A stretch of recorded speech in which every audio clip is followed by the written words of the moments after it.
You fucked around with your vote, now it's time you found out. Am I the asshole for cutting off my sons financially after they voted for Trump? I, 52 male, have two sons, Isaac, 22 male, and John, 20 male.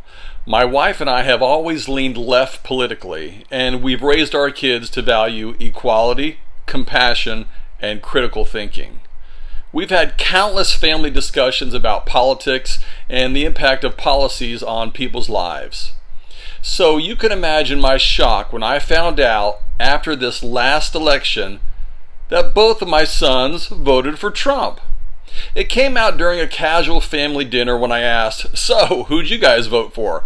expecting them to either dodge the question or name one of the candidates aligned with our values.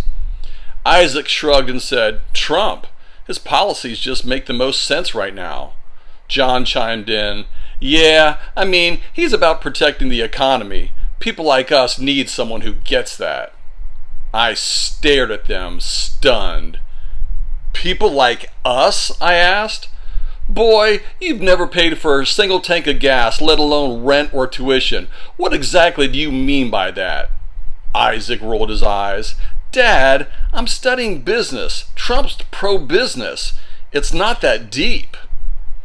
"It's plenty deep," I snapped. "You're backing someone who's gutted protections for the environment, undermined health care, and actively targeted marginalized communities."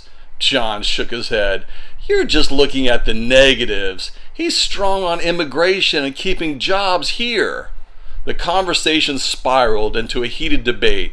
I couldn't understand how they, having grown up with every advantage I could provide, could support someone who champions policies that harm so many people.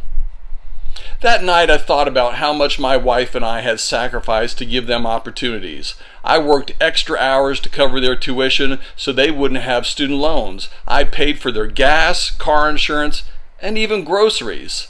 And this is what they choose to do with that privilege? A few days later, I told them my decision.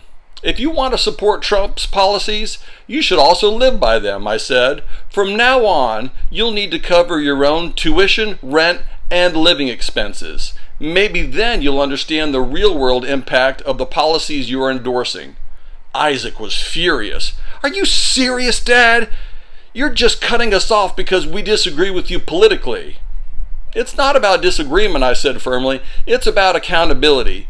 You voted for someone who's against student loan forgiveness, so take out loans.